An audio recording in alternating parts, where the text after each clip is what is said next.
Okay, we're on.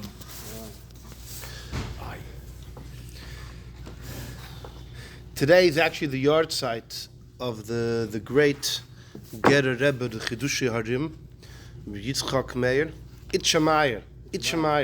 You have the name Yitzchak. That's Yitzchak. Oh, you have an Yitzchak here. Yeah. So there you go. The Chidushei Harim. Are you two related by any chance? They're closer than you think. How do you relate them? They're half neighbors. Okay. Across the road. I assume this much. So, It takes a father-in-law to do this to an established, respectable individual Attorney? who's head of the Kohanim in this shul and all that. Only a father-in-law could do something like that. you might get you too soon. By the way, welcome. To South Beach? Yes, to South Beach.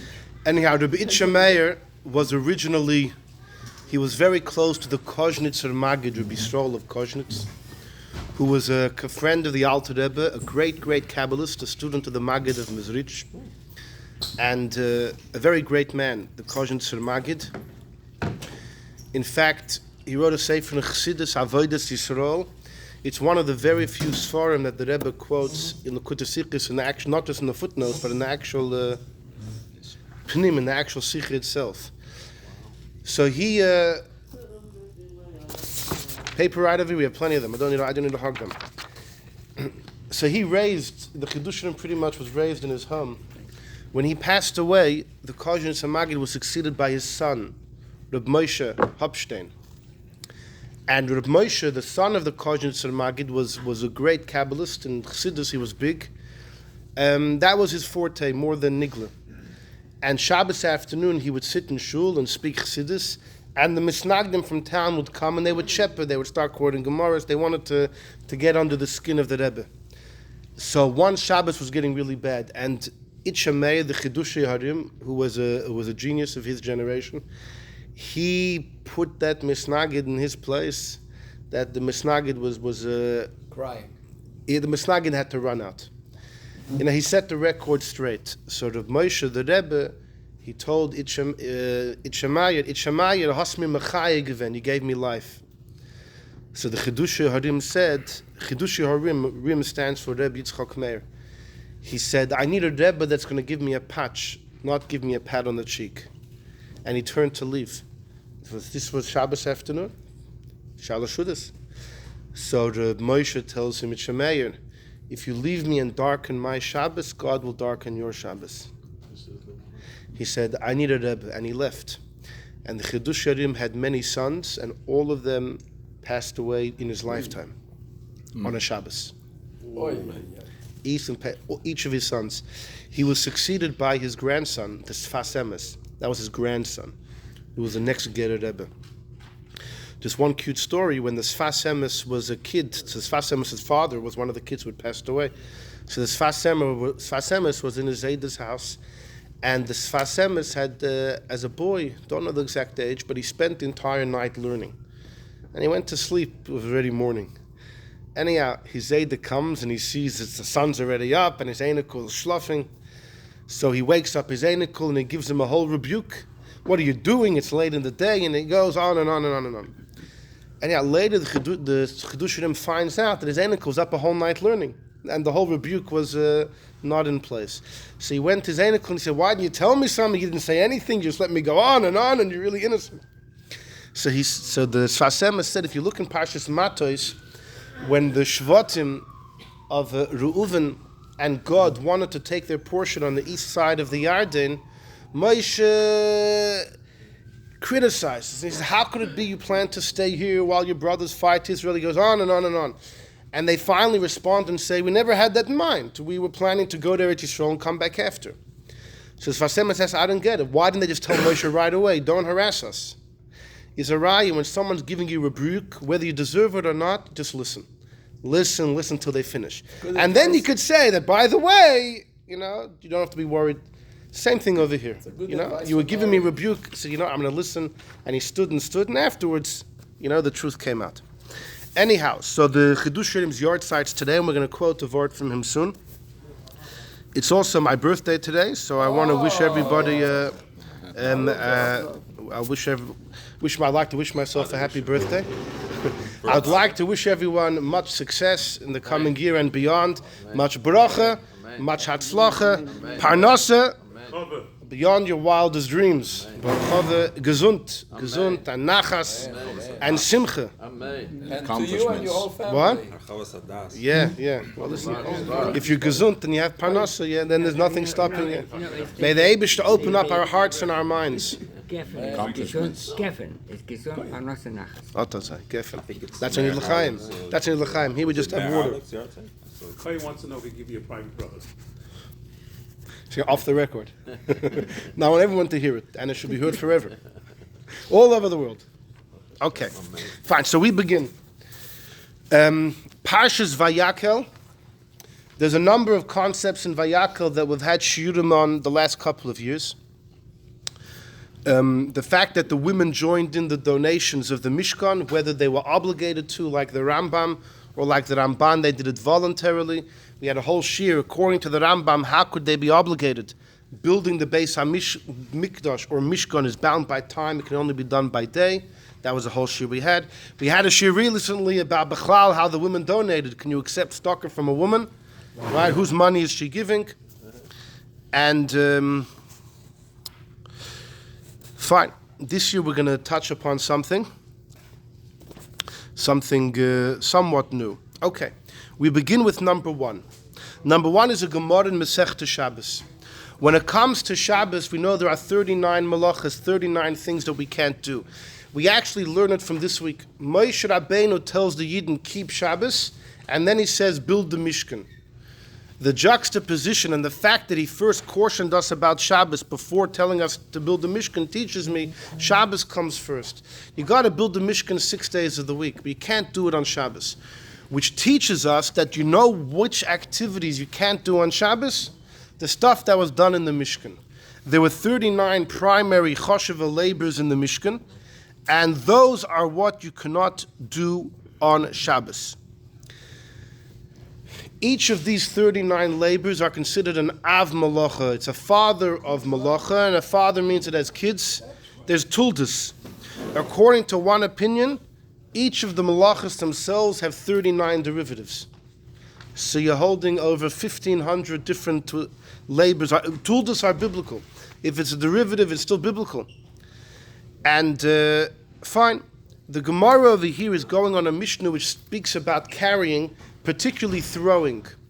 Throwing an item from inside to outside. If you pick up something from inside the house, a reshus hayachid, and you throw it outside, it lands in the street, you're chayev. We know when it comes to carrying, there are 3 components that comprise the malacha. You need to do an akira, which means to pick up an item from the ground. You need to transfer from the inside to the outside, or vice versa from outside to inside, which is the hoitzah, going out, or hachnasa, bringing in. And then the item needs to be placed, hanocha, it has to be placed. You're only chayev for breaking Shabbos if all 3 criteria are met. If you don't have a hanocha, and you do the first 2 parts, you pick it up, transfer, and someone else does the placing down, or was never placed down, you're not chayev min haTorah. In fact, there's a store not too far from here called Akira. On Lincoln Road, there's a clothing store, Akira. So you go in, and there's an Israeli there. So I asked, where's the hanocha? Hanocha also means a sale. He says, there's no hanocha. I said, Akira without a hanocha is nothing. Did you understand? No. But Akira, b'li hanocha, lav klumu. If you just pick up the item, Akira, and you transfer it, and you don't place it down, it's lav. Min haTorah, it doesn't count. Fine. But the Mishnah says... What they need is a store across the street. Called exactly. Exactly. Then you have the whole thing. Akira, store. So, if you pick up the item in one domain and you throw it outside and it lands in the Shus HaRabim, you're chayiv because you have all 3 elements. So the Gemara number 1 says the following. Michti, the Gemara comments, let us see. Zerika, throwing, tul de doitzahi, is a derivative, it's an offshoot of carrying. Carrying means you actually walk with the item from point A to point B. When you throw, you're still in point A. It's not exactly the same. It's not the same thing. it's a derivative of carrying. But hoitzah gufa heicha ksiva. So throwing is a derivative of carrying, but carrying itself, who said Yechayev? Where does it say in the Chumash that you can't carry on Shabbos? So Amar Rabbi Yochanan. So Rabbi Yochanan says, the Amar quotes this week's parsha. Moshe gathers us, Vayakel Moshe gathered the Jews. It was the day after he brought down the second luchas. He brought down the second luchas on Yom Kippur, 6 months after he left Egypt. The next day he gathered the Jews. He told us all about the donating to the Mishkan, the building of the Mishkan. And the Yidden spend a few days donating all of the materials until Moshe gives a proclamation that no longer is it necessary for anyone to donate. Amar Kra, the Pasuk says in this week's parsha, Vayitzav Moshe instructs, V'avidu kol b'machane, they sent a proclamation throughout the camp. And he said nobody should bring any more contributions, donations for the work of the Mishkan. Fine. So says Rabbi Yochanan, Moshe heichon hava Yosef. Let's make this practical. Where was Moshe sitting? B'machne Levi, in the Levite camp. There was the Machane Shechina, which is the Mishkan, surrounded by the Machane Levi, and then the third camp is Machane Yisrael. So Moshe is sitting in Machane Levi. Machane Levi Reshus Harabim Havoy. The camp of the Levites is a public domain. Why? According to the Rambam, a public domain does not have to have 600,000 people trespassing. Does not have to have that number at all. Just has to be open to the public. The Leviim, there were 22,000 people in that camp. That itself makes it a Reshus Harabim. The road just has to be 16 amas wide and open to the public. Rashi and many other Rishonim hold there has to be 600,000 people trespassing or potentially trespassing. And therefore Rashi actually says in the Gemara that all the Yidden were coming to the Levite camp to speak to Moshe, to learn from him. So it's not the 22,000 Levim that made it a Reshus Harabim. It was the fact that all of the Yidden were heading in that direction. Okay, but either way, V'ka'arma luhu Yisrael, Moshe was telling the Jews, I don't want any more donations. Now, where did the Yidden have their gold, the silver? It's sitting in their houses, their tents. Mitzrayim. It was from Mitzrayim, but where is it now? In their personal tents. It's Reshus HaYachid, a private domain. So, loy tapiku, do not take out, v'teivsu, and bring, Reshus HaYachid idchu, from your private domain, Reshus Harabim, to the public domain.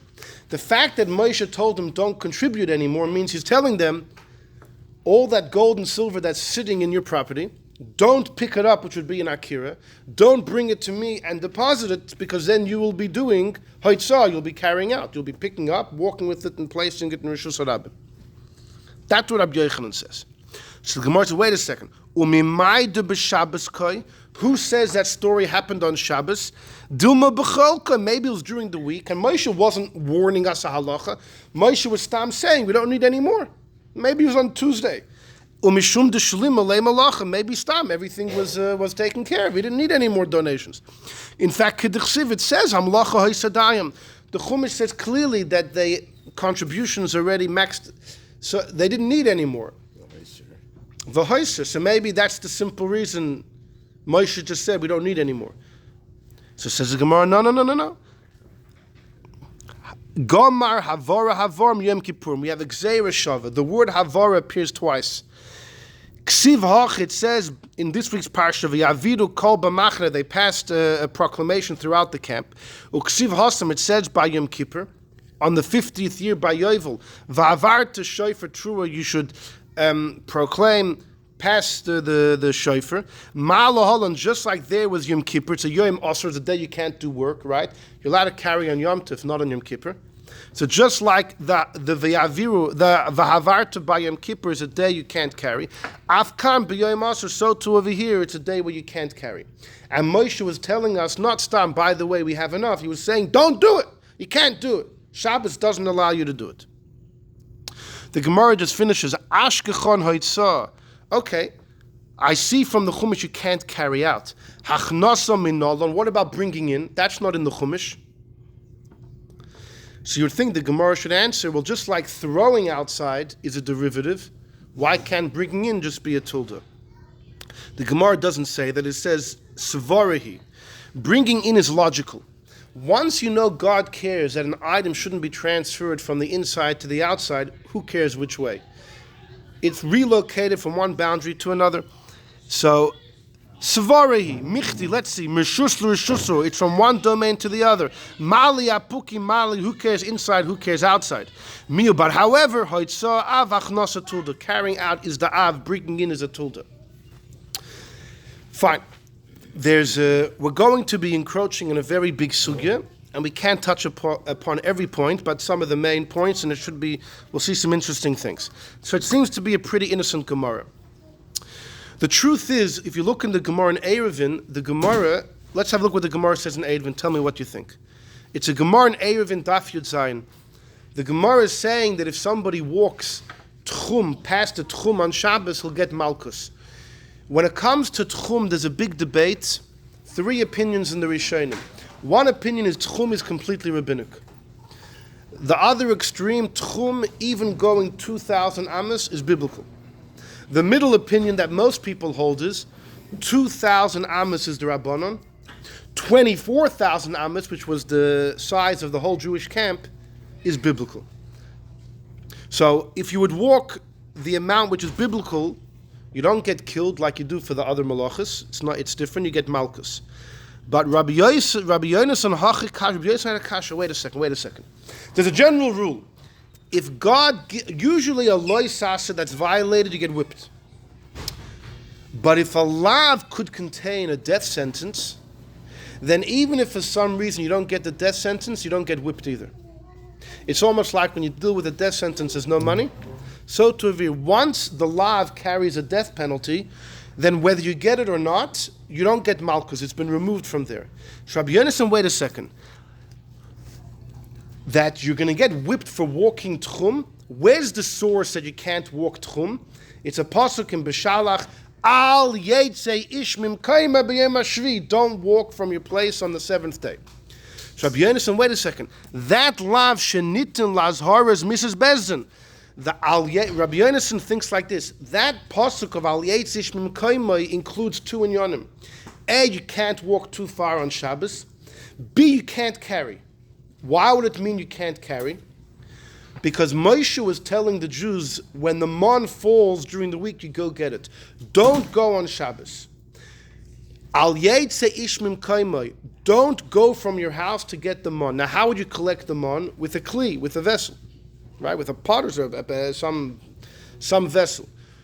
So he was saying, don't leave your house on the 7th day to get the mon.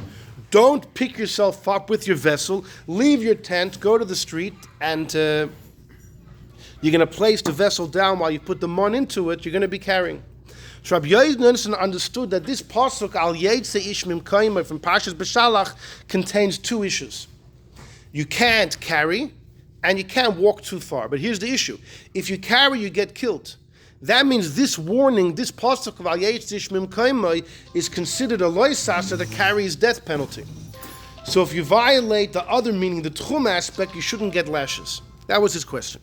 V'chol lav shenitin, any lav which is given over, lazharas Mrs. Bezin, as a warning which could carry the death penalty, ain loikin alav, you never get lashes. So again, the question is, Rabbi Yonasan understood Al Yetzei Ishmim Kaimai has 2 meanings. Number 1, don't go collect the mon, which would mean to pick up your vessel, walk outside, put it down, and put the mon inside. Don't do that because it's carrying. It also means don't walk tchum. But since the carrying aspect does carry death penalty, so then this whole pasuk should be considered a pasuk which is warning about a death sentence. It should never contain malchus. That's a general rule. So if you violate the tchum aspect of the pasuk, you shouldn't have to get lashes. So the Gemara's answer is, Amar Rav Ashi, what are you talking about? Miksiv al yoitzi, does the pasuk say don't carry out? Al yoitzi, it says don't leave. In the Torah it's written Yud Sadik Aleph, but how do you read it? Yoitzi, to carry out, is Yetze, go out. So Rashi and Tosfos have a major debate throughout Shas how to learn Rav Ashi's answer. Rashi learns simply that Rav Ashi is telling Rabbi Yonasan you got it wrong. The pasuk Al Yetzei only means tchum, and that's it. That's it. It doesn't mean don't carry. That was a theory, a hypothesis. It was thrown out. The pasuk means one thing: don't walk tchum, and therefore you can get malchus. because the pasuk in no way has any connection to a warning for a death penalty. Tosfos disagrees. Tosfos says no. Rav Ashi is telling Rabbi Yonasan Taka the pasuk has two meanings, but what's the main meaning? You read it to Al Yetze, that means don't walk. The main meaning is tchum. It has another subtle meaning of not carrying out. But since the main meaning is tchum, and you get malchus for tchum, that's fine. It's not considered a lav which is headed towards a death sentence, because the main meaning of the pasuk is tchum, and that's malchus. That was Rav Ashi's answer to Rabbi Yonasan. There are two different averas with two different sets of elements for each Right, one. but if they're that both aren't the same, they no, right. intersect. But they're from the same pasuk. The Rabbi Yonasan thought the rule's like this: any time a warning is written in the Chumash and it contains a death sentence, it can never carry malchus. So Rav Ashi says not so fast. In this case, it's an exception. Yeah, the pasuk has two meanings, but the main meaning is tchum, and that will take you towards malchus. It's not considered a warning for a death penalty because that's only the subtle meaning of the pasuk. It's not the ikr meaning. That's how Tosfos understands. According to Rashi, this pasuk's not talking about carrying. Oh, what's the difference? We're going to see. We're going to see. Well, you're right. What's the? Who cares? You'll see. You'll see. Okay. So according to Rashi, at the end of the day, where's the source for carrying in this week's parsha in Vayakov? That's what we saw in number 1. According to Tosfos, there's actually two sources for carrying. There's one in Parshas B'Shalach, Al Yetze Ishim Kamen, don't leave your place, and also about carrying. Or also in this parsha. According to Tosfos, you'll ask the Gemara number 1. The Gemara asked, "Where's the source for carrying?" Rabbi Yochanan said it's in Parshas Vayakov. Why? Why didn't he say it's in Parshas B'Shalach? It comes earlier. According to Tosfos, that there remains two psukim. Why do you have to have two psukim? And also, why number 1 when Rabbi Yochanan said, you know where it says carrying in the Torah, it's a whole thing from Parshas Vayakov, right? And we compare it to Yom Kippur. Just say it says in B'Shalach Al Yetze Ishim Kamen. That's a big shaila. It's actually not our discussion today, but there's a Pnei Shu on that. Okay. Look at number 3. Number 3 is a very important Tosfos in the beginning of Shabbos. You'll see where we're going with all this. It'll be interesting. Now we're just laying down the foundations, and soon we're gonna spread out. In number 3 is a very fundamental Tosfos. He's talking about the first Mishnah in Shabbos, which he actually mentioned a few weeks ago, when you have a poor man coming, knocking on the rich man's window, and right, you have cases where the poor man picks up his plate from outside, he sticks it in, puts it down on the counter. Where's my cholent? But the poor man did all 3 elements of hachnos, of bringing in. Picked up the plate, stuck it in. And then you have when the balabayis on his own picks up a spoon of the cholent, sticks it out, and puts it on the plate of the ani. He does all 3 aspects, etc. Tosfos says in number 3, Teimol Ri, the great grandson of Rashi, he asks, Amai tzorech lemisni tarti. Why does the Mishnah speak both perspectives, both of the Oni doing all 3 elements and the Balabayas doing all 3 elements? Like, why do you have to have both? We have, when the Mishnah counts all the different cases. For example, it says, the Balabayas carries outside. He picks up the cholent, puts it outside, puts it in the Oni's hand. The Balabayas has done Hoitzor, he's carried out. And then it says, if the Oni sticks in his empty hand, picks up the cholent and brings it outside, he's also carried out. Why do you have to have both cases of each one doing hoitzah from inside to outside? And there's also 2 cases of bringing in.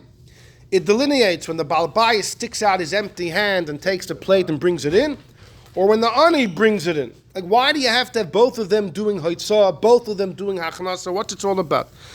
And he says, V'chein b'rei Shavuos, the Gemara in the beginning of Shavuos, the Mefarsh b'Gemara, it says there, Shtayim, the Ani and the Balbayis, it says there that the case of the Ani and the Balbayis are distinct cases. So Tosfos says, Ma shayach l'krois Shtayim, how could you count them as different numbers? Mali Ani, Mali Asher. When the Asher takes it out, that's one case. When the Ani takes it out, that's another case. What's the difference? They're both doing the same thing. V'nira l'ri, the Ri says, let me tell you something. The Itztrich lashmin on the Mishnah to tell me both. Mishum because, and this is the foundation of today's discussion. Hoitzah, carrying out malacha gruahi. Carrying is different than all the other malachas on Shabbos. Carrying out is a weak labor. You're not accomplishing anything. And he explains, why is it from inside to outside Yechayev? If you carry from your house to your neighbor's house without going on the street, biblically that's fine. But if you carry to the street, if it's about relocating the item, then from your house to your neighbor, that's fine. Your house to the street, no. Like, what's the difference? And because the whole idea of carrying is something which can't really be rationalized, therefore, lo have a garminon, you can't learn haitzah the anim balabais. You would not be able to derive one from the poor man from the rich man, not balabais ma'ani, not the balabais from the poor man. They're doing it. They're slightly different. You see, when the balabais carries out, take for example, the balabais is actually he's accomplished. He wants to give to the ani. The moment he puts it out the window in the ani's hand, he's finished his job. The ani himself, who said he's eating it there? He's going to take it somewhere to eat. So when he accepts it, when the ani brings it out to him, he hasn't finished his work, right? So you can make that subtle differentiation. Also, when the balabais takes out, he's losing something. When the ani brings it to himself, he's gaining something. Each one has a subtle advantage, and therefore you can't learn one from the other.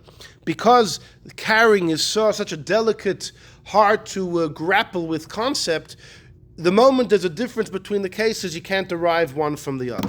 That's Taisus. He continues, Tate, I'll prove it to you. Why are there two psukim by carrying? This is what we saw in number 1. From this week's parsha, that the stopped bringing. And in the end of Eruvin, Nafkalon, we learn a Mikrach in a different pasuk. The Darshinon, we learn Al Yetzi Ishmim Kaima Al Yetzi. We say that don't leave your place includes don't carry. V'hasam Pirashti, there I explained, and I told you already that Taisus holds that even in the conclusion, we still use that pasuk in Beshalach for carrying as well. It's the subtle meaning of the pasuk, but it's still there. Why do I have to have two psukim? V'hainu mishum, because it's malacha grui, it's weak. It's trani both psukim, one for the poor man, one from the wealthy man. So it says Taisus, you know why there are two psukim? They're both talking about haitzah, carrying from the inside to the outside. One is when it's the inside guy, the balabai, is putting it out. One's when the ani is bringing it in. Now, which pasuk refers to who? Major debate between the Ramban and the Rosh within this theory of the Ri. Many Rishonim are going to throw out, if according to Rashi, this whole theory of the Ri is not true. Rashi holds there is only one pasuk, the one in this week's parsha. The pasuk in Beshalach, Rashi learned the Gemara in Eruvin. No, it's only Tchum. But within the theory of the Ri, the Ramban and the Rosh have a debate. The Ramban says the pasuk in this week's parsha is talking to the balabos. Moshe says, don't contribute anymore. Who's he talking to? The person sitting in his house who has and is going to bring it to Moshe. Yeah. And b'meila, the other pasuk in Beshalach is not needed. It must be. It's talking about the ani, even though there it's also talking about the balabos going out to collect man, but it's talking about someone who needs food. Right. So it kind of represents the ani. Yeah, makes sense, More right? than the first one. But the Rosh spins it the other way.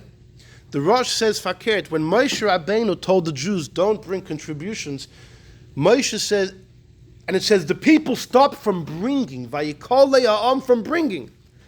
Bringing means it's from Moshe's vantage point. Moshe is saying that I'm the guy in the street. I'm like the ani.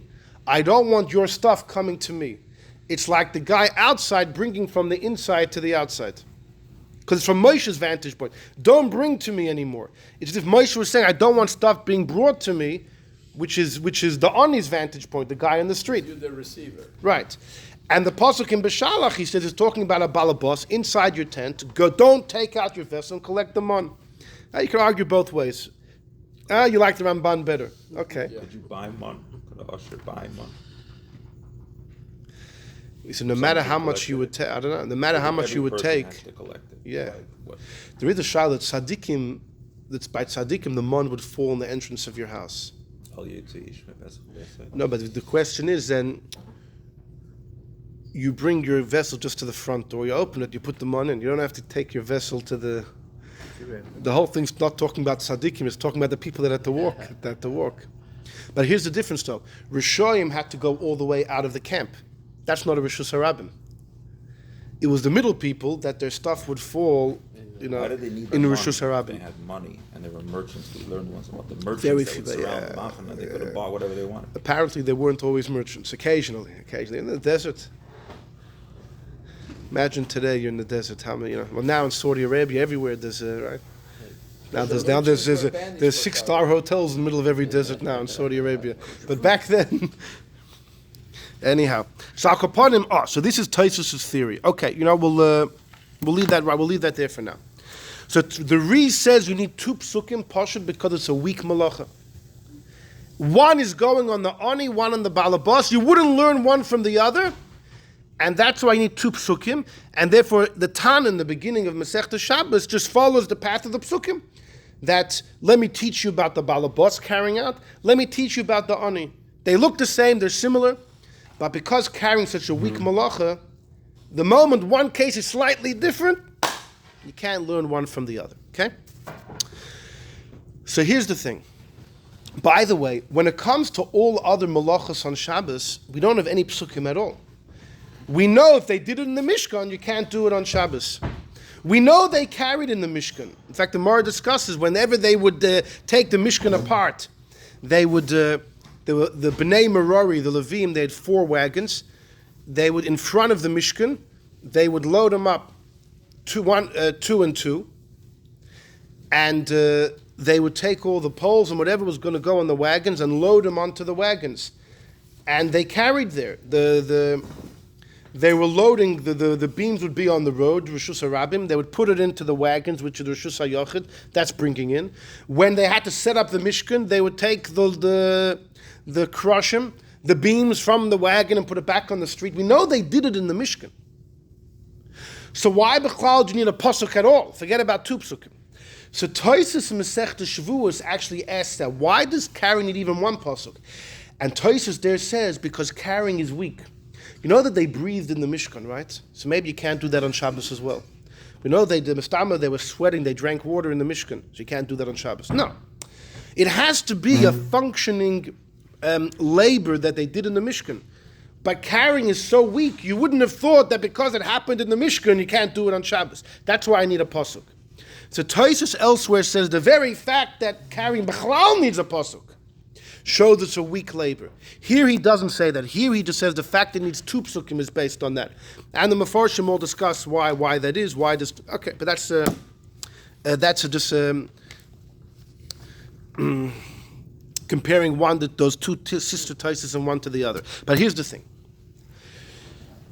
So Tosfos says carrying is a weak malacha. Why is it weak? Because what's the difference carrying from your house to your neighbor or to the street? Well, one's fine and one's a problem. If you look in the Ramban and the Rashba, teacher and student, they say a little bit of a different twist. You can pick up something which weighs 500 pounds, if you're able to do that, and carry it the entire day within your own home. No problem. You take this wafer and carry it to the street, you're chayiv. How do you explain that? That's why it's such a delicate heart to grapple with malacha. That's how the Ramban and the Rashba learn. The Zodua, the great Rabbi Yitzchak of Vienna, quotes from Rabbeinu Tam even yet a 3rd explanation. Do you know why carrying is weak? Because the item doesn't change, it doesn't become improved. There's no improvement to the item. Everything else there is, you cook something, it's cooked. Who says that? The Zodua brings in the name of Rabbeinu Tam. When you do boira, right? So something beneficial was lost and mixed up in a mixture, and when you pluck it out, the item is benefited, it's more readily available. Every malacha you're constructing, you're accomplishing, you're improving.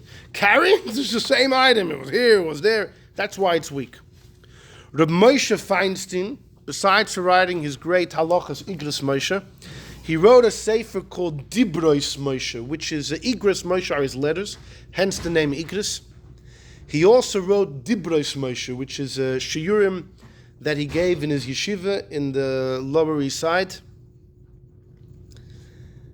And very, very deep shiurim. I mean, the man was Moshe Feinstein was an incredible. Everyone respected him as a rav. But the truth is, his shiurim are long, very deep. People don't really learn them. He also had a great memory too. I'll just tell you that when my father was a kid, so he would go upstate New York, right? Everyone goes upstate New York in the summer, right? And back then they had the Borscht Belt, right, and all the comedians and everything. And he once somehow met up as a kid with Reb Moshe Feinstein, with a group of kids, and Reb Moshe fahered them. He fahered the kids on their learning. And my father did very well. And Reb Moshe told my father that David will help him, that he should become a big Talmud Chacham. Years later, my father was part of a group of Bochum heading to Caracas, Venezuela, where my shver was as well. So my father was there 77, I believe, 1977, and that was the first time Caracas, Venezuela. You were in Caracas? 77 was the first year I went there, and I was going. Oh, you were there 5 too. times every year. Oh, wow. And now?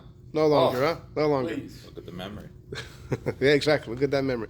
So That's age. You remember old things. That's so the what group that of Bochum that were going, they were under the auspices of Rabbi Zusha Winner, who is now a Rav in Brooklyn and a Rosh Yeshiva. Brighton. What? Brighton Beach. Yeah, Brighton Beach in Brooklyn. And Reb Zusha Winner wanted to take the Bochum to visit Reb Moshe Feinstein before they went on their shlichus to Caracas. So they came, and this was years after Reb Moshe had seen my father. And he heard my father's name. He said, you're that kid that I heard years ago. He said, what happened to the bracha that I gave you? My father said, it's a work in progress. It's a work in progress. He passed on to you. If you would know how much I forgot. Anyhow, Al Kapanim, so Reb Moshe in his Dibros Moshe says, what's the debate? Why does Tosfos say that why carrying is such a delicate malacha that it's hard to pinpoint what it is? Because what's the difference from your house to your neighbor's house versus the street? The Ramban and the Rashba say, you carry the bimah around the shul a whole day, no problem. You carry a little wafer outside your chayv. Why do they word it differently? So he believes like this. He says that according to the Ramban and the Rashba, the neshama of Hoitzah is the carrying itself. The carrying. Not the relocation of the item, but the act of carrying. And therefore to them it was bizarre that you carry a very heavy item. You schlep a very heavy item around your house the whole day, no problem. You carry a small thing to the street, chayev. To them that was the paradox of the malacha. According to Tosfos in the Ri, he says that the neshama of carrying is the relocation of the item. That the item was here and now it's elsewhere, the relocation. And that's why Tosfos said the paradox is, what's the difference if it was here and relocated to my neighbor's house or relocates to the street? And that's that chakira itself has its own group of nafkaminas, what the neshama of the malacha is, but that's not our discussion. Our discussion here is the following. The fact is, all the Rishonim point out carrying is a weak labor. We gave 3 reasons. Tosfos, the Ramban, we said the Or Zorua, because you don't accomplish in the item. It's all to explain that carrying is weak, right? Fine. Because carrying is weak, I wouldn't have known that it's prohibited, so I need psukim. The shaila is like this. Once I have psukim that says you can't do it, does it remain a weak labor? Or now that the Torah says you can't do it, it's a full-fledged malacha? This is the big question. It was definitely a weak labor in essence, and that's why I need psukim, whether one pasuk like Tosfos in Shavuos, or 2 psukim like Tosfos says over here. The fact is, I needed the Torah to tell me clearly you can't carry. I wouldn't have known just from the fact that they didn't do it in the Mishnah. It wouldn't have been enough. The Torah needs to clearly tell me. The question is, but once the Torah does tell me you can't do it, is it now on par with the other 38 malachas, or does it remain a weak malach in essence, and there will be difference in halachas? So that's the question. And I want to show you 5 interesting differences in halacha which come out of this. It doesn't have the same punishment. It does. You get killed. Yeah, sure. You carry skilla. Carrying does. Just for tchum. No. Tchum doesn't. Tchum you only get malchus. Tchum doesn't. But carrying it does. So join me in number 4. Number 4 is the great Pri Megadim, Rabbi Yosef Tu'umim, in the times of the Alter Rebbe. He was older than the Alter Rebbe. Apparently, I mentioned this, his mother, in her second marriage, married the Maggid of Mezrich. He once spent the Shabbos with the Barditchever, and he saw the Barditchever daven. After he said, "Halavai, I could be his Shabbos guy." Says the Pri Megadim, but the Tzemach Tzedek said that there was an announcement in heaven. Halacha follows the Pri Megadim. The Tzemach Tzedek says. Either way, he says, "Nistapachti." I had a question. Imbo inon shehachatzi shir she'asa shachris kayim bein harbayim elav. B'chlal, when it comes to malachas, there's a certain amount you have to do. If you do half of it, it's chatzi shir. You're not liable. But what if you do half a shear in the morning and half a shear in the afternoon? Right? So they join. If you do half a malacha, if you do half the amount in the morning, Shabbos in the morning, and half in the afternoon, the two halves will join. But what if when the time of doing the second half comes, the first half is no longer extant? Doesn't exist anymore. Can they still join or not? Right? You cook half the size of meat you have to cook in the morning, half in the afternoon.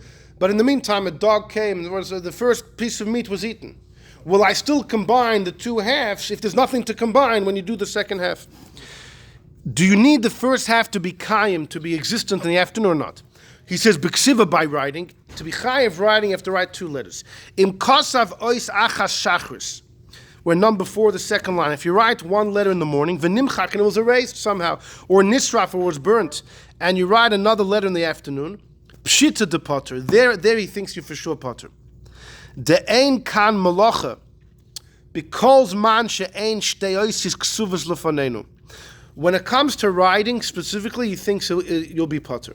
The malacha of writing is to have two letters next to each other. It's not just, you have to have two letters in front of us. And if at the time you do the second letter, the first one was no longer extant, they for sure can't join. Kimi boili, when do I have the question? Bekatzer, what if you cut, you harvest? V'tochan, you grind, v'kadoim, and those other things. Im katzer chatzi shir, if you did half the amount, v'nechel was eaten, or nisraf was burnt, v'achar kach, you did another half a shir. Hari asa meleches haksira kashir. On the one hand, I could see, well, you do both together, you have the full amount, or maybe not.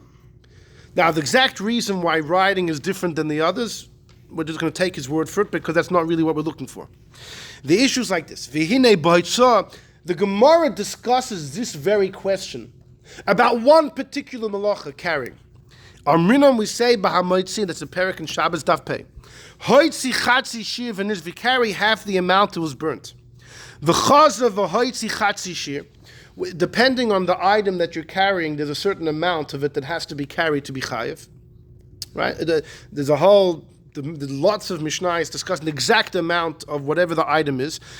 But let's say you did half of it now and half of it later.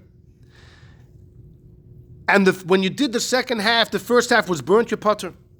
V'chein pasuk Rambam Zaun, Perek 18 of Hilchos Shabbos. So the Gemara says clearly about carrying the potter. He says, but maybe carrying is different. The efshir could be hoitzah malacha grua. Maybe carrying, we know carrying is a weak malacha, even after the fact. Even after the psukim and everything, it remains a weak malacha. The ein lecha boy el chidusho, so carrying is different. Only there maybe your potter. But by a more stronger, or efshir, maybe you can make a different chiluk. Masha enken, but by the stronger malachas, by kotzer, if you reap, v'tachan, or you grind, maybe maybe I don't care if nechal or nisra farish, if the first was destroyed or eaten, because mikal makan, you did the full shear. And for sure, if you're the one that ate the first half, I would say kiyam machshavta. If you cooked a bit and cooked a bit later and you ate the first part, it's not going to make it weak. You've actually fulfilled your intention. And then I would say you're chayiv.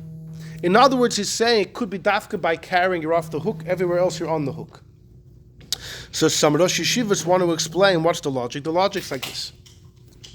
When it comes to all the other malachas, the word malacha means to be productive, to accomplish. You improve the item you're working with. By carrying, nothing gets improved, right? Nothing. So there's no accomplishment. You're not accomplishing anything. So what did God have a problem with? The action. It must be the action of carrying. It's not that you accomplish anything, the item was changed, there's no improvement. It's the ma'aseh itself, God forbid. Like Moshe said, I don't want you doing the action of bringing it over here. Or al yetzei shmim kaimah. It's the action which is a problem. So some want to say like this. If the issue is the accomplishment, the productivity, so then I don't care if when you do the second half, the first half is gone. The fact is, throughout Shabbos, you accomplished the full amount of whatever malach it was. But when it comes to carrying, it's only the action. And perhaps in order for the action to be choshuv, when you do the last bit, you need the first bit to still remain. That's the logic which is... now, I don't fully understand. I would have said just the opposite. That if it's about the result, that in order to combine, you need both of them to be here.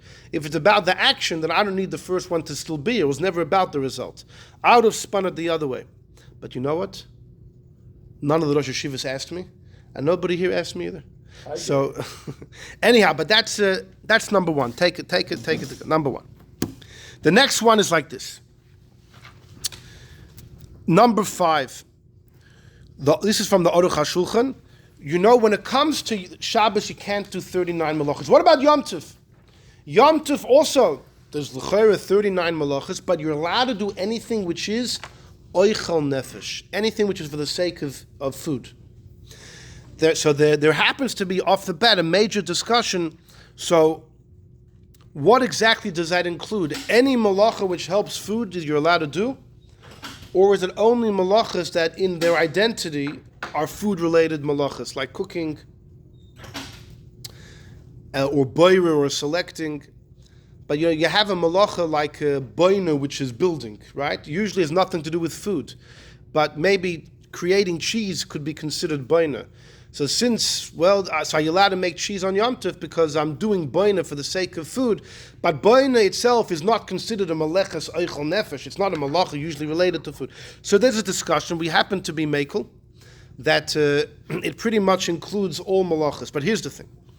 There's an idea called, look at number 5, the first line. Isa bebeya. It says in Gemara Beya, the bechol malacha shehutra b'yom tov l'tzayrech oichel nefesh. Any malacha which is allowed for the sake of food, or minon we say a special rule. Mitoich shehutra l'tzayrech, once you're allowed to do it for food, hutra nami shaloi l'tzayrech, you could do not for food as well. There's a rule. Once you're allowed to do the malacha for the sake of food, you're allowed to do it for any reason as well. The logic is because the Torah in Parshas Beis says any malacha which is for the sake of food, you're allowed to do. It's mashma. If it's a malacha which is usually for food, then you're allowed to do it for whatever reason you want. Okay? There happens to be a major debate in the Rishonim about this. The Rambam holds this rule only works for carrying and for a fire. Only by carrying, haitzah, and for havara, for a fire, do we say, once you're allowed to do them for cooking, you're allowed to do them for any reason as well. In fact, look at the end of number 5. You see the Yud Daled over there? The Shittas Rashi, Toisus in the Rosh, Rashi, Toisus in the Rosh hold, Amrinon we say mitoich, b'chol malachas which are for tzorech oichel nefesh. That no, we say by anything. By shchita as well, we would say, well, since you're allowed to do it for food, you're allowed to do it for any reason. So you're allowed to kill an insect which is bothering you. But the Rambam holds no, we don't say this except for haitzah v'havor. That's another important debate. The Rambam, and some paskin like the Rambam, that we only use the rule for carrying and for a fire. It happens to be Rashi, Toisus, the Rosh, and most poskim hold, no. The rule is anything which you're allowed to do for cooking, you're allowed to do for any reason at all. So for example, bishul, cooking, what if you want to cook water for a shower? You want to heat up water, which is cooking, for the sake of a shower.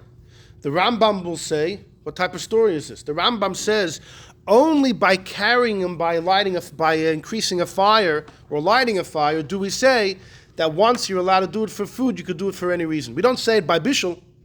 We don't say it by cooking. Cooking is not havara. Fire, one's cooking, two different things. By cooking, the Rambam would say, you can cook for food, you can't cook for a shower. But according to Rashi, Toisus, and the Rosh, we'll say by cooking as well. Since you're allowed to cook for food, you're allowed to cook even if it's not for food. But here's the $1 million question. When we say this rule, let's say by carrying everyone agrees. Once you're allowed to carry for food, you're allowed to carry for any reasons. You can carry your siddur to shul, you can carry whatever you want. You can go outside, you can carry whatever you want. But does there have to be a need, some need? What if there's no need at all? What if you're stam carrying just for the heck of it? No reason at all. It says that once you're allowed to do it, l'tzoyrich eichel nefesh, for the sake of food, you're allowed to do it even not for the sake of food, but for the sake of anything. What if there's no purpose at all? What if there's no tzoyrich? Major debate in the Rishonim, major debate. And that's what he talks about here, but there's a major debate. Many Rishonim hold you're violating Yom Tov biblically. Malchus. You're always allowed to carry if there's any need. The moment there's no need, the whole heter falls off, you get whipped. Rashi's of the opinion that no. Minat Torah, it's fine. It doesn't need to be any need at all. It's fine. There's a debate what Rashi holds if the Chachamim prohibit it or not. But biblically, it's fine. Other Rishonim say, no, you get whipped. It's biblically a problem. What does it depend on? What does it depend on? When the Torah says you can't carry on Shabbos, does carrying become a malacha like the other 38 malachas? Or it's not a malacha, but the Torah prohibited on Shabbos? Is it considered a malacha at the end of the day? Or no, it's not really a malacha, but God said you can't do it on Shabbos. Where did he say? Either al yetzish min kaimai or in this week's parsha. In fact, if you look at number 1, if you remember, the Gemara had to learn that the story in this week's parsha we learned from Yom Kippur. That's the Gemara we have. Rav Haigon and Rabbeinu Chananel say that the whole second half of number 1, you got to take white out and get rid of it. They say the story in this week could have happened on Tuesday. But Moshe told them, don't bring any more, and he calls it malacha. No one should do anything more lemalechas. He calls the bringing a malacha. Rav Haigar and Bechanal said, that's all we need to know. It could be Moshe gave the command on Tuesday and says, we don't need any more, the coffers are full. But he refers to the contributing as a malacha. Says Rav Haigar, that's all I need to know. So now when it says Naser Sadibras, don't do a malacha on Shabbos, the Torah calls carrying a malacha. But that's not the Gemara that we have. They say it's a mistake. They say someone added in. It's wrong. It's Baba Mises. The Gemara that we have says that's not the idea. It's because we know it happened on Shabbos. What's the difference? This is the difference. According to Rav Hai and Rabbeinu Chananel, carrying the Torah told us it's a full-fledged malacha like everything else. The Gemara, the way we have it, is saying no. What?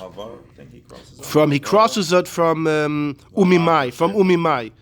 From about 6 lines in, 7, or the middle of the line, who said it was on Shabbos? He crosses from then on the next number of lines. He says it could have happened on Tuesday, who cares? According to Rav Hai ben Chananel, it's mamash malacha. In our Gemara, it's not. It's not because of that. It's because the punkt happened to happen on Shabbos. So according to Rav Hai ben Chananel, carrying is a malacha. That's what all the Gemara wanted to prove.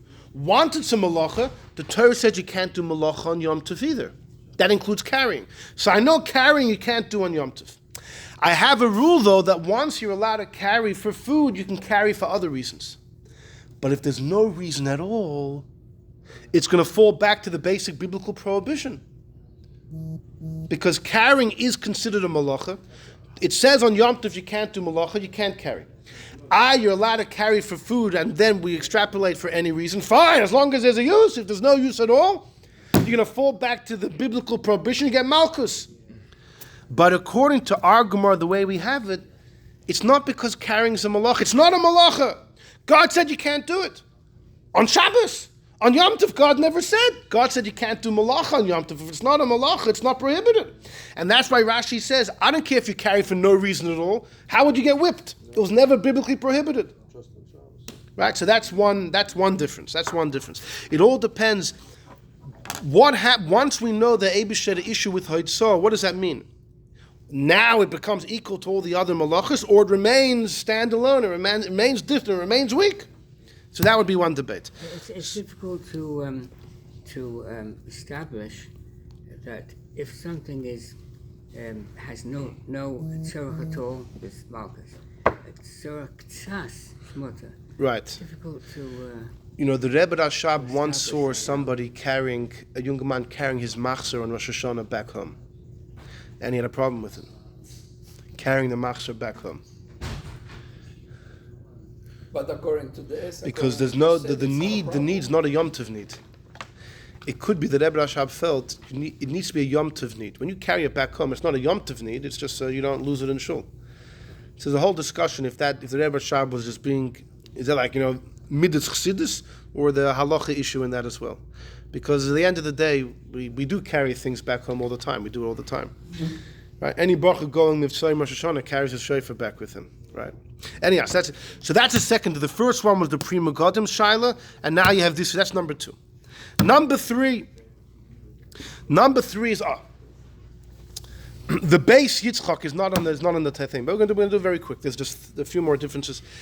Rabbi Yitzchak Yehuda Shmelkes. He was in the times of the Tzemach Tzedek, Reb Marash, Reb Rashab. Passed away in the early 1900s. A big Rav in Lvov, big Rav. Rabbi Yitzchak Shmelkes, the Beis Yitzchak. He had a big part in that shir we did in your house about the eyes. He writes, right? You look into the eye of someone that was killed, and you can see a picture of the murderer, and the worms of the Egla Arufa, telling us who the murderer was. He discusses lots of interesting. So he has the following issue: where there's a rule by all the malachas of Shabbos, if it's not productive, if it's makalkul, if it ruins, you're potter. If you do any malacha on Shabbos and it's makalkul, it's destructive, you're potter. You can't be chayrish, you can't plow, but if the act that you're doing is ruining the field, then you're potter. Kol ha-makalkul in paturin. Anytime you're makalkul, anytime you ruin something, you're potter. Why? Because by the Mishkan, all the malachas were constructive. Malachas machsheves, it was professional constructive. If you're makalkal, then that's not biblically prohibited on Shabbos. Taking apart the Mishkan. That's constructive. But this contradicts the other one that, you're talking about Shabbos now, sorry. Because on Yom Tov, as you said, it has to have a purpose, has to have something. Right, taking something apart is not Destroying it doesn't have a makalkal. purpose. Taking something apart, right. Purpose. Right. Like ruining, imagine like ruining. That's like we'd be better off not doing that. Or Mekalko So- Menasasaki. It's also Mekalko Right, yeah, exactly. Menasasaki. Yeah. So then it's not, then it's right. It's like breaking Almanos Livnais. Here's the thing though. Imagine this. According to Taisus, when Moshe said, "Don't leave, no man should leave his place," al yetzish mekayma, it included carrying. How so? Don't take your vessel to the street and look for the mon. Now, mon didn't fall on Shabbos. So anyone that would do that was not being constructive. If someone would actually take his vessel on Shabbos and go out to the street look for the mon, he ain't accomplishing nothing. And yet, Taisus says that pasuk is saying you can't carry. What do you mean? You're not being constructive. There is no mon on Shabbos.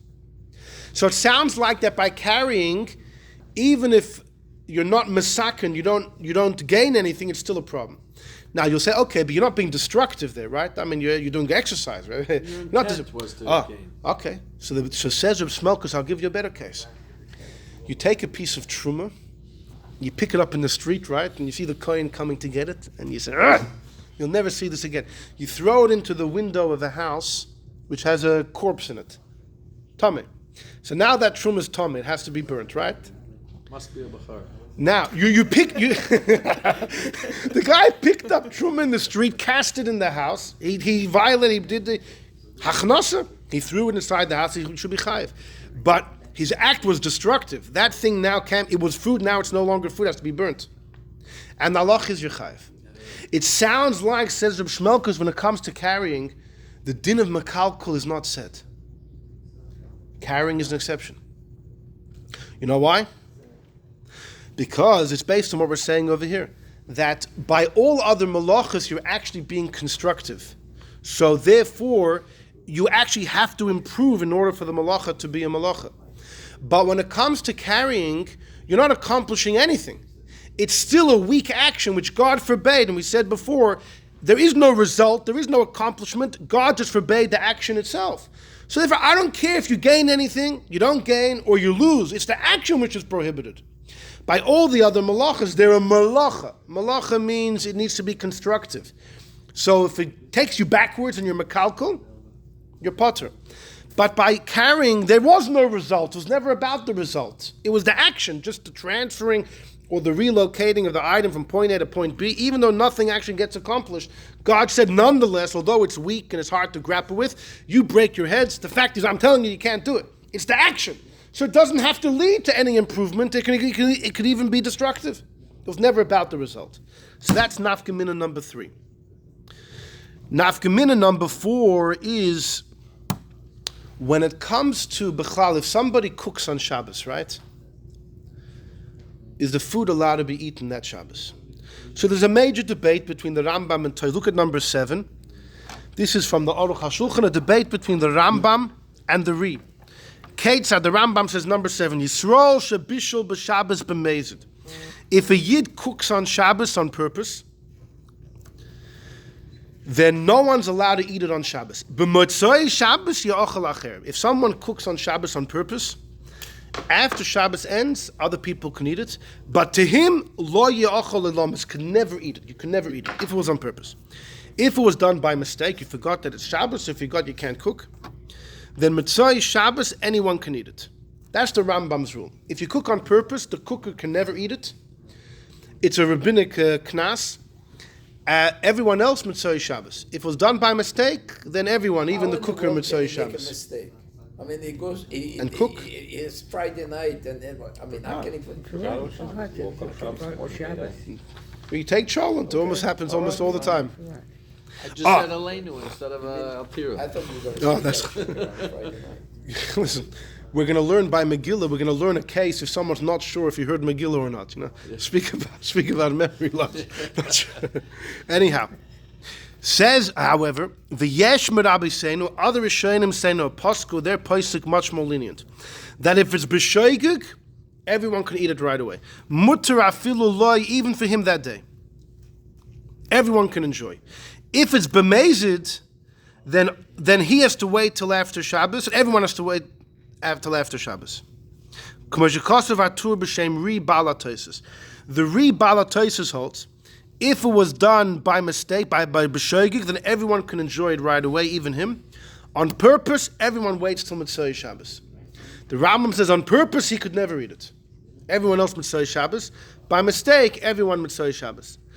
Now, and he says in the brackets, it's really a debate of Rab Meir, Rab Yehuda. The Rambam goes like Rab Yehuda, the Ri goes like Rab Meir. And it was a big debate in the Rishonim. Now, even though we're Ashkenazim, we actually paskin like the Rambam in this against the Ri.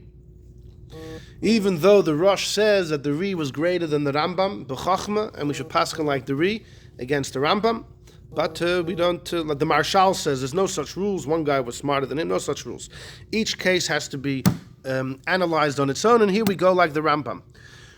And in fact, the Alter Rebbe in Shulchan Aruch in Hilchos Shabbos says that any malacha on Shabbos, he quotes his Rambam very clear, any malacha done on Shabbos, if it was done on purpose, then the violator can never enjoy. Others have to wait till after Shabbos. If it was done by mistake, then they all wait till after Shabbos.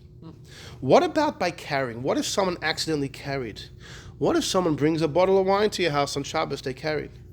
Do I say the same thing? Oh, well, they have to wait till after Shabbos. That's the Rambam says. Even if the guy is not from and doesn't know any better, so it's b'shoigig, fine. But according to the Ri, if it's b'shoigig, you can enjoy right away. But we pass on like the Rambam. By the way, the Mishnah Bruder says, if a shas had chak, you could rely on the Ri. That if it was done by mistake, you can enjoy. You know, if you're at home, if all the food that you have happened to be cooked by mistake, he said you could rely on the Ri. That's what he says. I don't know if the Alter Rebbe agrees to that, but if that ever comes up, we'll deal with it then. But when it comes to carrying, do I apply the same rule? So look at Alter Rebbe number 18, the laws of Pesach. Misha hoitzi matzah, if someone carried matzah from Rishus HaYachid to the street or vice versa, on the night of Pesach, which was Shabbos, 15th of Nisan's Shabbos, Friday night, and somebody brought matzah by violating Shabbos.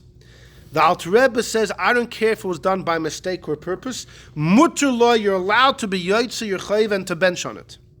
And it's not a mitzvah ba ba'avera.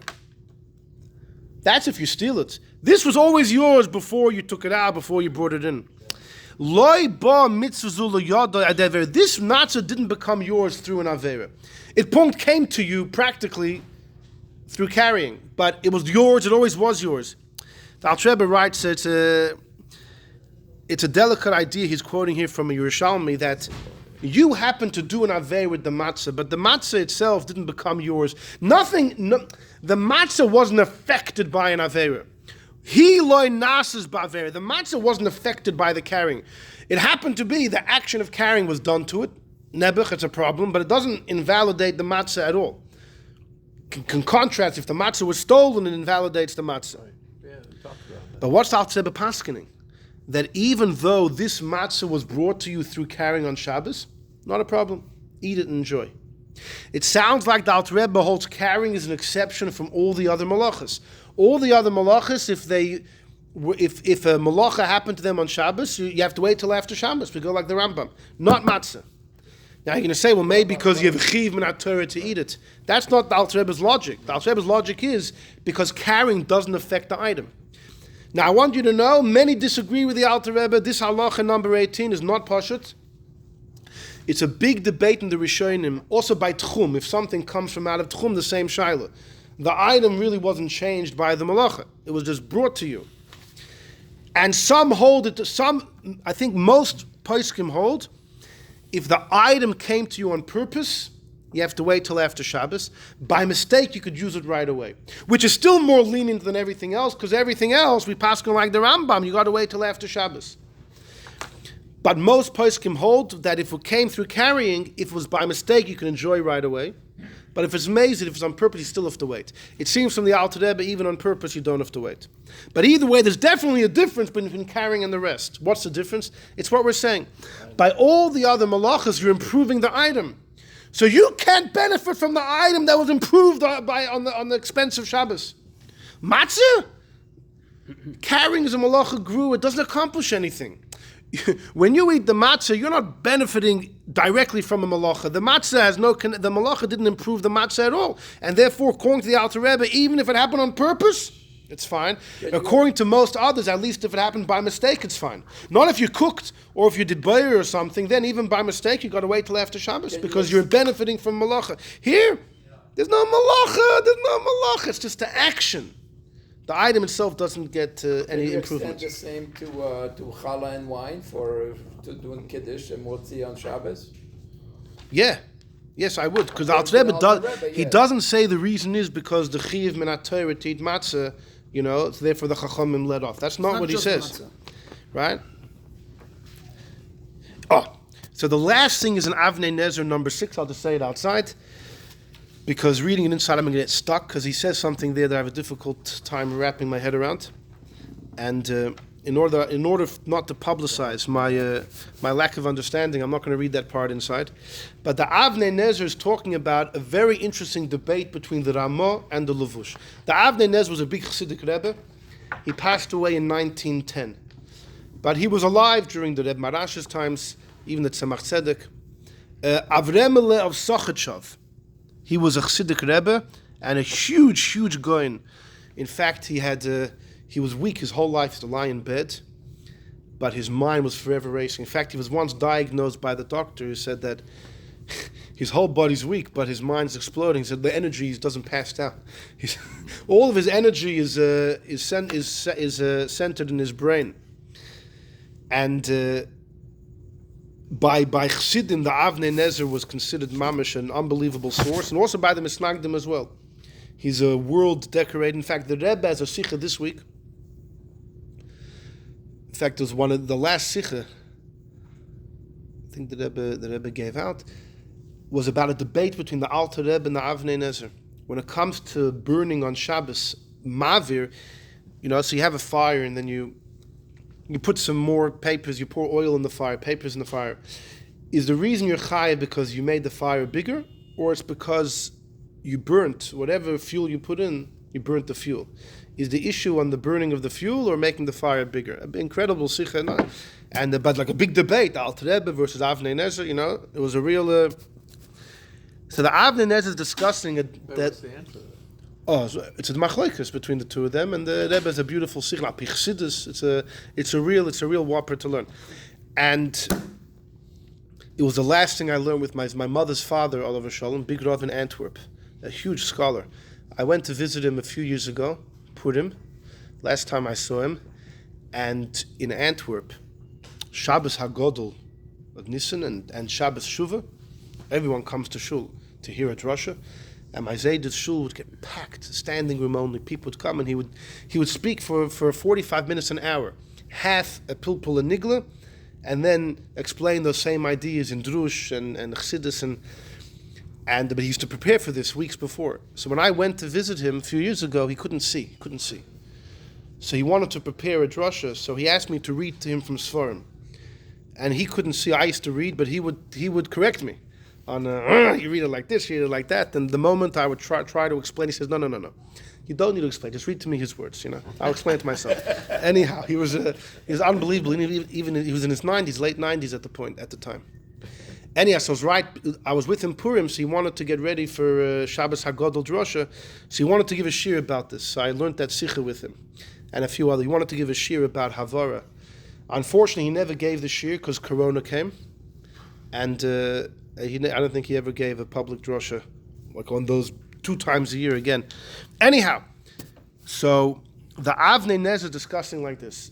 The Levush is talking about a sefer which has letters on it. Okay, you have letters. So, if you open it, it's called meichik. You're ruining the letters. You close it, you're rewriting the letters. The Levush is very machmir about it. And the Ramah is actually much more mekel. The Ramah feels it's much less of an issue. One of the halachic issues being discussed is, in order to be chayiv biblically for malacha, it has to last. It has to be a dover hamiskayim, something which lasts. You write a word over here, it's not there to last. You open it, you close it. When you open it, right? You just you were meichik it. You rubbed it out, but that you're going to close it soon. And also when you close it, you just wrote a word, but it's going to be opened again. In other words, it's never miskayim, it's never lasting. So the Levush says, I don't care. The Levush says, the opening and closing, that's you. The thing itself is there to last. The ink is there to last. Right. Your intentions don't make a difference. It's about the ink itself. The Levush says, if you want to be off the hook, it needs to be the malach itself is going to fall apart. But not that the person's going to come. But the Avnei Nezer throughout the tshuva is trying to bolster the Ramah's opinion that no, even if your intention is to dismantle, it's considered like it's not miskayim, it's not fully there. Anyhow, in his discussion, the Avnei Nezer speaks about carrying. When it comes to all other malachas, it has to be miskayim, right? It has to be something which will endure, which will last. When it comes to carrying, there's a halacha, a fascinating halacha. If you pick up something and you throw it across Alton Road, let's assume Alton Road's Rosh Hashanah for our discussion. You throw it across and it lands through the gate in the field on the other side. You picked up an item, Rishus HaYachid. You cast it through the Rishus HaRabim and it landed in another Rishus HaYachid. Now, why would you be chayiv? Taka, the Chachamim hold you're not chayiv for anything because it started in Rishus HaYachid and it ended in Rishus HaYachid. It never landed in Rishus HaRabim. Rabbi Akiva says you're chayiv. Why? It landed in the street. It went through. Rabbi Akiva says, when something travels through an airspace, you have to imagine it's like a video is a tremendous amount of pictures one after the other. Every split moment, it starts and stops.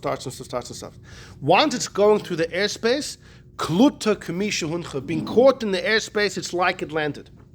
And in fact, you could actually be chayiv twice. When it goes through the street, one for hoitzah, from throwing it from inside to the street, and then from the street to the thing across the street, it could be chayiv twice maybe, but at least once. So the Avnei says, wait a second. When that item goes through the street, it's there for about 2.3 seconds. It's not lasting. It's not miskayim. By all malachas of Shabbos, it needs to be enduring. The malach has to be enduring. When you throw it from here and it lands on the other side of the street, Rabbi Akiva says, you're chayiv because for a split second it landed in the street. But it's never going to endure. Physically, it was always heading to the other side of the street. Why is it that carrying doesn't need this din of enduring? It's different. So they want to say it's the same logic as we've been saying until now. All the other malachas of Shabbos are malachas. They're constructive. They improve. They achieve something. It's meleches machsheves. Just like in the Mishkan, they were important. They were professional acts. They were constructive. That's what you can't do on Shabbos. Part of being constructive is it's not going to fade and fall apart momentarily. It needs to endure, it needs to last. But carrying is a malacha grew, it's a weak thing, it doesn't accomplish anything. God never cared about the accomplishment. It was the action itself that for some reason God said, don't do on Shabbos. And we know it from this week's parasha or from Beshalach. It was the action that was a problem. It doesn't need to. Nothing has to endure because it's never about the accomplishment.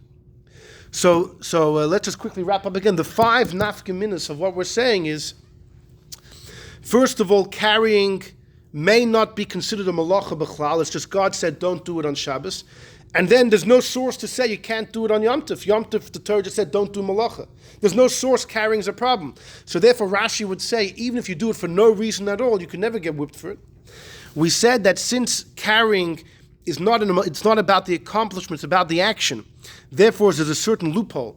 When you carry the second half of the item, the first half needs to be extant. In order for the action to be choshev, both parts need to be extant at the same time. A third thing we said is, what was another thing we said? From the Beis Yitzchak, that even if it's destructive, I don't care, it was never about the result. The fourth thing we saw is that it's much more lenient that if something was carried on Shabbos, if you could benefit from it. If a Frei Yid brings it to you on Shabbos b'shoigig, you could benefit from it. Because the item wasn't improved through a malacha of Shabbos. It was just the action, and the action is the action. It doesn't affect the wine that was, or anything that was brought to you. And the fifth thing is this issue of the Avnei Nezer, why all the other malachas have to endure except for carrying. Because carrying was never about the result, it was never about accomplishing anything. It was just the action. So you see that this idea that Tosfos says, that because carrying is weak, so I needed psukim and everything, even after I have those psukim, it still remains weak, and it has all of these halachic ramifications. Okay, shukayach. Wait, can we... Happy birthday.